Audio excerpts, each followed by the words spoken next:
الفيلم بيبدأ بإن بيكون في غابة في أوكرانيا منذ قديم الزمان مليانة أسرار وألغاز محدش يعرف عنها حاجة، بس أنا هحكيها لكم النهاردة.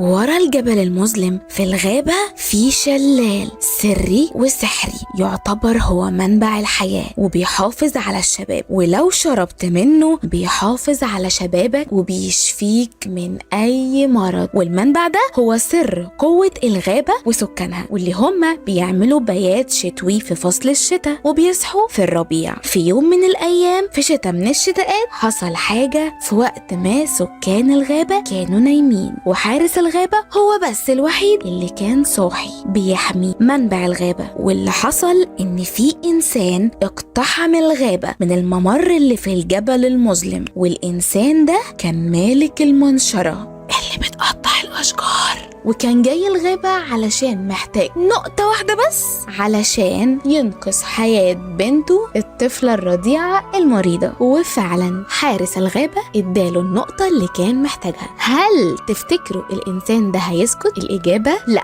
طلع راجل واطي زي ما توقعته كده بالظبط، ورجع للغابة تاني من نفس الممر السري اللي ورا الجبل المظلم. بس المرة دي بقى ما كانش لوحده، كان معاه جيش كبير جدا علشان يستولى على منبع الغابة، وبكده هو اللي جنى على نفسه. وبدأت معركة كبيرة ما سابتش أي منتصرين، خسرانين بس للأسف. البشر اتعاقبوا وكان عقابهم إن هم يختفوا ورا الجبل وما يرجعوش بيتهم تاني. حتى حارس الغابة كمان خسر جزء من نفسه، لأن هو لما جه يحاربهم استدعى قوة الغضب علشان يقدر عليهم كلهم ويحاربهم، واللي لازم علشان تجيله يقدم تضحية كبيرة وهي نفسه، بمعنى أصح يتخلى عن كل مشاعره الحلوة سواء حب أو فرحة أو أي حاجة تحسسه بقيمة الحياة، ويفضل جزء منه تايه جوه ظلام الغضب. وبعد ما خلص فصل الشتاء ولما كائنات الغابة كلهم صحيوا من سباتهم العميق شافوا كل الدمار اللي سببته المعركة وغدر البشر. وفي نفس اليوم حارس الغابة عمل لهم اجتماع طارئ ووضع قانون جديد بيمنع دخول أي إنسان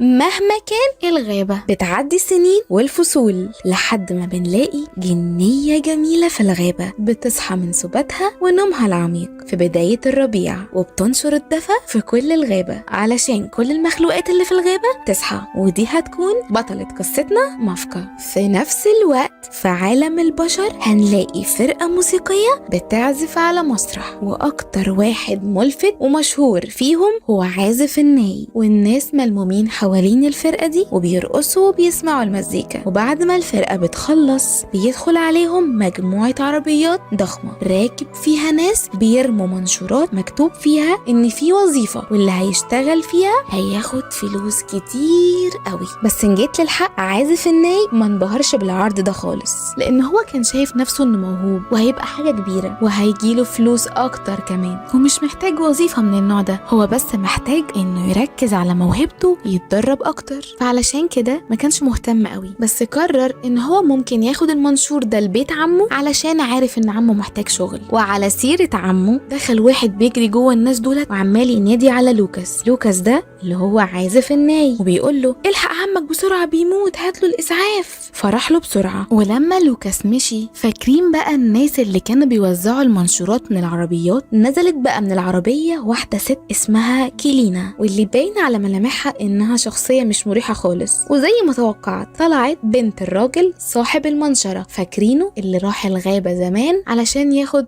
نقطه من المنبع علشان ينقذ بنته. هي دي بقى بنت، وقعدت بقى تستعطفهم وتقول لهم ان باباها مات محروق في الغابه وان هو طيب وان دي كلها اشاعات وهو مظلوم، وان هي يا حرام دلوقتي بقت يتيمة الام والاب. وبعد ما خلصت فيلمها الهندي ده قالت لهم انا دلوقتي رجعت ومعايا فلوس كتير، بعرض عليكم وظيفة هتكفيكوا طول حياتكم وتأمن مستقبلكم ومستقبل عيالكم. وطبعا الناس كلها كانت مركزة قوي معاها عشان تعرف ايه وظيفة احلامهم احلامهم دي؟ قالت لهم انا عاوزة اشتغل شغلانة بابا واقطع الاشجار وابيع خشب لكل العالم. الناس قالوا لها ايوه حضرتك، يعني مطلوب مننا ايه في الشغلانة دي؟ واللي كنا خايفين منه حصل. قالت لهم تعبروا الممر المظلم. بس كده، مفيش اسهل من كده يعني. طبعا الناس قالوا عليها مجنونة وبتخرف زي ابوها ومشيوا وسابوها. نرجع بقى لوكاس. لوكاس جاب لعمه حكيمة، بس للأسف الحكيمة كتبت له على علاج غالي جدا، وما كان على لوكاس غير انه يحاول يصرف تحويشة عمره على عمه، بس حتى دي كمان ما كفتش. كيلينا بقى اهلها كان عندهم بيت في القرية دي، فقررت ان هي تنتقل وتعيش هناك فترة معينة لحد ما تعمل اللي في دماغها. وقعدت بقى تشتم في الناس وتقول عليهم جبنة وخوافين، في نفس الوقت اللي كان فيه الحراس بتوعها بينقلوا كل الشنط بتاعتها وبيدخلوها البيت، لحد ما وقع منهم صندوق كبير وشكله غالي وفي حاجة غالية. كيلينا اتفزعت وطلعت تجري عليه كأنه في حاجة غالية جدا مش عايزاها تتكسر، وبعد ما اطمنت عليه امرتهم ان هم ينقلوا الحاجات بالراحة. على دخلة لوكاس اللي قال لهم انا جاي اتقدم للشغلانة اللي انتوا عارضينها، واللي سأل كيلينا هو انا المطلوب مني ايه في الشغلانة دي. ورت له ورقة شجر وقالت له انا عايزاك تعرف مكان الشجرة اللي فيها ورق الشجر اللي من النوع ده. قال لها بس كده؟ عادي يعني مش حوار، عناية الاتنين. قالت له بس خد بالك دي ورا الجبل المظلم. وعم الصمت في المكان. المهم يعني لوكاس ما كانش قدامه غير انه يوافق. كيلينا بعتت معاه 2 من رجالتها. نرجع بقى للغابة. في نفس الوقت حارس الغابة عمل اجتماع طارئ لكل سكان الغابة، وبعد ما اتجمعوا سكان الغابة حارس الغابة قال لهم ان هيتم اختيار حارس غابة جديد من سكان الغابة، والسبب انه هو كبر وعجز وصحته بقت على قده. وطبعا مش هو اللي بيختار الحارس الجديد، اللي بيختار الحارس الجديد هي ارواح السماء الحامية للغابة. وقال لهم كمان ان ارواح السماء بلغته ان في دمار عظيم جاي على الغابة، فلازم ياخدوا بالهم ويعملوا كده بسرعة. قال لهم كمان على ميعاد اختيار الحارس الجديد، وان هيتم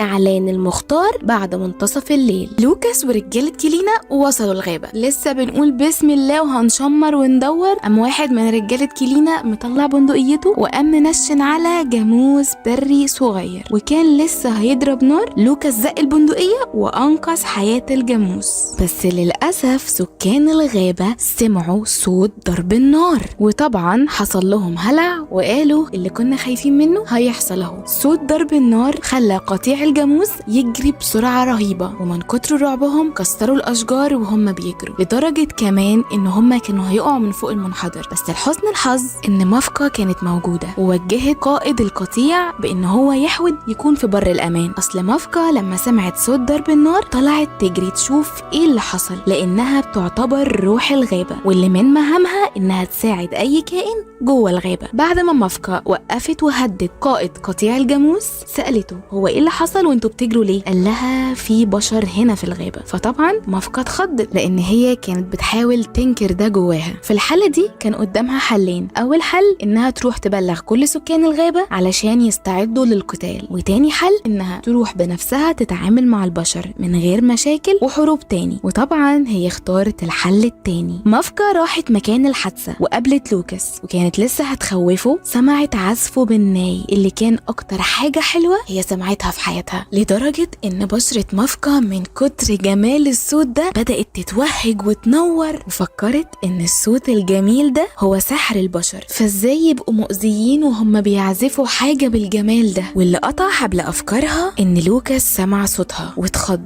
وطلع يجري لحد ما خبط في شجرة واغمى عليه على دخلة هاش ده صاحب مافكا واللي يعتبر من سكان الغابة، وفضل يصرخ ويقول الحقوا بشري. مافكا قالت له بس لحد يسمعك. وهاش رد عليها وقال لها احنا لازم نبلغهم بسرعة. قالت له طب نبلغهم ليه لما احنا ممكن نحل المشكلة دي؟ قال لها تصدقي عندك حق، وابقى اول شخص في الغابة يحارب البشر. نسيت اقول لكم اصل هاش ده طيب قوي وعبيط على نياته، ونفسه يكون حد مهم ومؤثر في الغابة علشان الناس تحترمه وتفتخر بيه، ومستعد يعمل اي حاجة علشان يتشهر وسكان الغابة يحترموه. ده حتى كان عايز يترشح لمنصب حارس الغابة.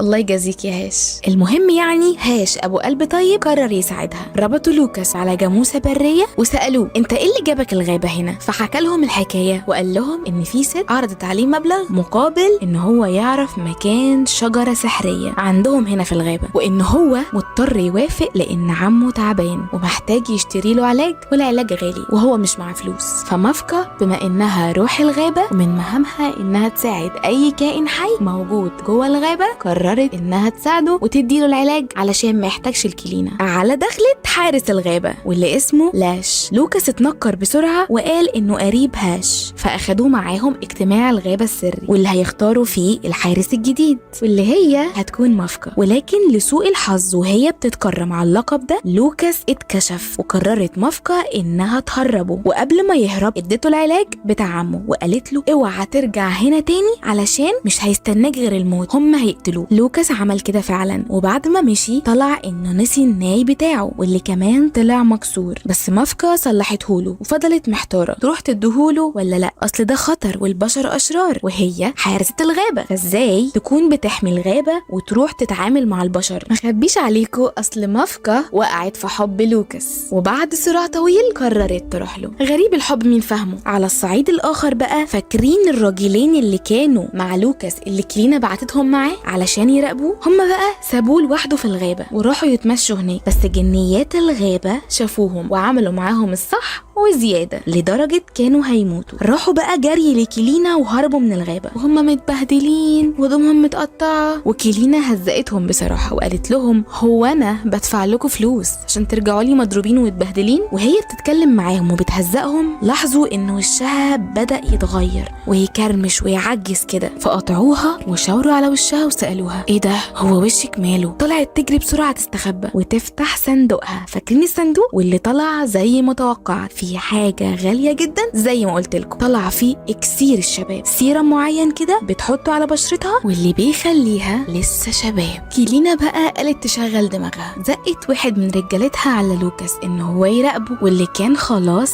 رجع القرية وراح على بيت عمه علشان يديله العلاج اللي مافكا اديتهوله. فعلا دخل البيت وادى لعمه الدواء، مفيش 5 دقايق وعمه قام زي القرد كأنه عنده 20 سنة. مين بقى صاحبنا اللي مراقب كل الحوار ده؟ الشخص اللي بعتاه كيلينا. فضل مراقبه لحد ما لوكاس وعمه طلعوا سابوا البيت ولقى ورقة الشجر السحرية اللي كانت كيلينا عاوزاها، اخدها وطلع جري على كيلينا. وطبعا زي ما احنا عارفين ان الشخص الشرير بيفكر كل الناس اشرار زيه، فكيلينا قالت ده لوكاس بقى شكله بيضرب عصفورين بحجر، عايز يعالج عمه وفي نفس الوقت يحتفظ بالمنبع لنفسه. لوكاس بعد ما خلص تمشية مع عمه رجع على البيت وفضل يصنع سلسلة مميزة جدا لمافكا. اصل لوكاس هو كمان وقع في حب مافكا وكان واخد السلسلة دي حجة علشان يرجع الغابة تاني لمافكا على دخلة مافكا اللي عرفت بيته وعرفت توصل له. طبعا لوكاس ما كانش مصدق، مش مستوعب ان مافكا جات له من الغابة لحد القرية عادي كده. اديت له الناي بتاعه وطلبت منه يعزف لها لاخر مرة علشان تروح ويودعوا بعض. قال لها طب وعلى ايه؟ طب ما تيجي معايا المدينة وبالمرة تغيري جو ووريكي العالم بتاعنا، وهناك في مزيكا وحفلات واحتفالات، ايه رأيك؟ فما كان على مافكا غير ان هي توافق، اصل هي بتحب لوكاس، فلبسها السلسلة واخدها للمدينة. مافكا اتنكرت بمساعدة لوكاس وراحوا المدينة ولوكاس بدأ يعزف لها، فمافكا بدأت تتوهج وتنور وسط الناس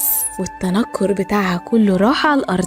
تخيل كده تبقى واقف مثلا وتشوف شخص بينور قدامك، حاجة قمة الرعب يعني. الناس اتسرعت وفضلوا يقولوا شيطانة شيطانة من الغابة، الحقوا في شيطانة. وطبعا كيلينا استغلت الموقف لصالحها وفضلت تقول دي هتقتلكوا، دي هتدمر بيوتكوا، اوعوا تقربوا منها، اوعوا تلمسوها. وقاموا واخدينها ومكتفينها وكمان حبسوا لوكاس، حبسوه في مكان ضلمة الدبان الازرق ما يعرفلوش طريق، وطلعوا مافكا على المسرح اللي الفرقة بتغني عليه، وفضلت الناس تقول احرقوها دي شيطانة، احرقوها دي هتموتنا، لحد ما ظهر لها حارس الغابة القديم من وسط الدوشة دي كلها وانقذ حياتها ورجع بيها الغابة تاني. وبما ان مافكا كانت حزينة فالغابة كانت بتمطر، فلاش اللي هو حارس الغابة القديم قال لها انا مش بلومك، انتي قلبك طيب ووثقتي في البشر وده مش عيب فيكي، انا كمان وثقت في البشر قبل كده، انا ما حكيتلكيش اللي حصل زمان في الشتاء لما صحيتوا من السبات بتاعكوا ولقيتوا الغابة متدمرة، بس بس انا هحكيلك دلوقتي. في راجل من البشر جه ودخل الغابة من ورا الجبل المظلم وفضل يستعطفني ويقول لي بنتي بتموت، ارجوك انا عايز نقطة واحدة بس من منبع الغابة. صعب عليا وصدقته، بس انا ما كنتش قادر اقاومهم واحاربهم كلهم لوحدي، فاضطريت ان انا اطلب المساعدة من روح الغضب، واللي خسرني نفسي لان انا كان لازم اضحي عشان اعرف احميكوا واحمي الغابة. البشري ده كان عايز يدمر منبع الغابة، دي كارثة، كنا ممكن كلنا نموت،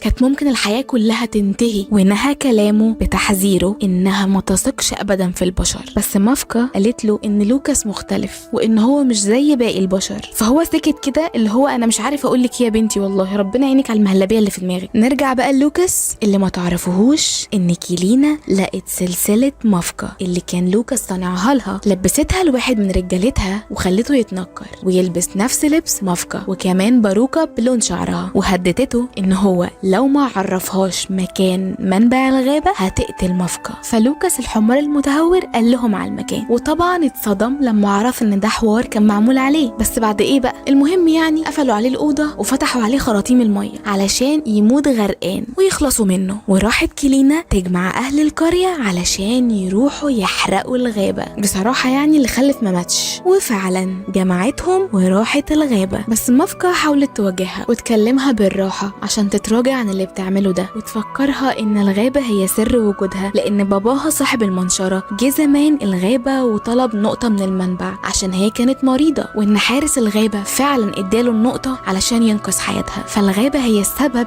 ان هي لسه عايشة لحد دلوقتي، فازاي تدمرها؟ والمفاجأة كيلينا قالت لها ان راجل المنشرة ما عندوش بنت اصلا، وان كيلينا تبقى مرات راجل المنشرة اللي اتكل على الله ومات من زمان. وكيلينا حتى ما سألتش فيه، وقالت لها كمان ان هي صاحبة الفكرة وهي اللي بعتت جوزها صاحب المنشرة علشان يكذب على حارس الغابة. طبعا مافكا حبيبتي ما كانتش مصدقة وكانت مصدومة ان في حد بالخبث واللقم ده في الدنيا، يعني ما شافتش كده في حياتها البنت، بس كانت صامدة وقوية وبتدافع عن الغابة. فردت على كيلينا وقالت لها على فكرة يا كيلينا، مش كل البشر أشرار زيك، في بشر طيبين وفيهم خير. فكيلينا قالت لها تقصدي لوكاس. اللي ما تعرفهوش بقى يا شاطرة ان احنا متفقين مع لوكاس، وان لوكاس هو اصلا اللي معرفنا مكان منبع الغابة، وان احنا متفقين معاه انه يضحك عليكي ويخدعك ويستغلك علشان نعرف منك منبع الغابة، وتلاقيه دلوقتي اصلا مش فاكرك وراح المدينة. هو انا ما قلتلكيش؟ اصل هو اخد مني شنطة فلوس قد كده مقابل المعلومات اللي اخدها منك،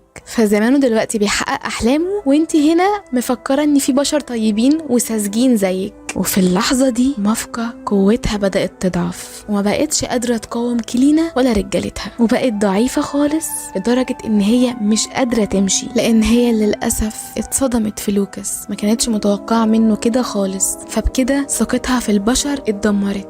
وده كان اخر خيط امل ليها. لوكاس اللي هو اصلا مظلوم ومش لاقي حد ينقذ حياته وبيموت دلوقتي اساسا يعني. فمافكا لما لقيتش فايده وما بقتش قادره تقاوم، اضطرت انها تستدعي قوه الغضب، واللي زي ما احنا عارفين القانون لازم تقدم تضحيه مقابل القوه دي، واللي كانت وهي انها تضيع وتتمحي في العدم ولا شعور. ومجرد ما تخلص المعركه باستخدامها قوه الغضب اللي هتتمكن منها، للاسف مافكا هتموت، لان هي جسمها ضعيف ما يستحملش زي حارس الغابة القديم اللي فضل عايش بس ضايع وفاقد لمشاعره. فهي في المقابل هتخسر روحها. فلما قوة الغضب بلغتها بالشروط دي، مافكا قالت لنفسها انا السبب في كل ده، انا السبب في الدمار اللي حصل في الغابة والسكان الغابة، سكان الغابة اللي هيموتوا ملهمش ذنب بسبب ان انا وثقت في حد من البشر، انا موافقة. فقوة الغضب فورا اتمكنت منها وسيطرت عليها، وغابت مافكا جوه نفسها عن الوعي، وبقت قوة الغضب هي اللي بتتحكم فيها، وفضلت زي الإعصار تدمر وتحرق أي حد وأي حاجة تيجي قدامها من غير شعور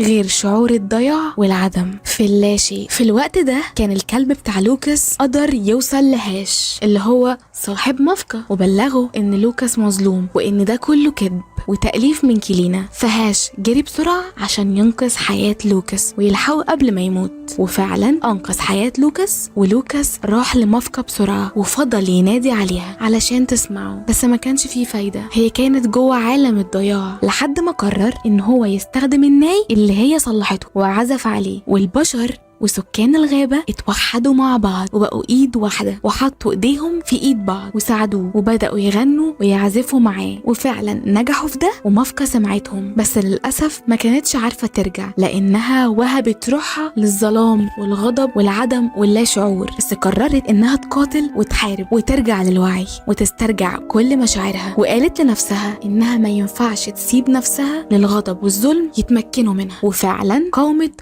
ورجعت للحياة بعد ما كانت خلاص هتموت، بس مافكا صدقت في نفسها وتمسكت بالحياة ورجعت مافكا الطبيعية زي زمان. ومش بس كده، عملوا هدنة واتفاقية سلام بين البشر وسكان الغابة، ولوكاس ومافكا قرروا ان هم يتجوزوا ويعيشوا مع بعض للأبد في سعادة وتبات ونبات. هي بتدعمه وبتوهب الغابة والعالم الحياة، وهو بيعزف لها بالناي وبيساعدها انها تتوهج وتبقى أقوى. وبكده أرواح السما الحامية كانوا فخورين باختيارهم لمافكا إنها تكون حارس الغابة الجديد، لأنها وحدت بين البشر وسكان الغابة ورجعت السلام من تاني للعالم. وبكده يكون فيلمنا انتهى النهاردة. ما تنسوش تعملوا لايك وتفعلوا الجرس، اكتبوا لنا في الكومنتات. سلام.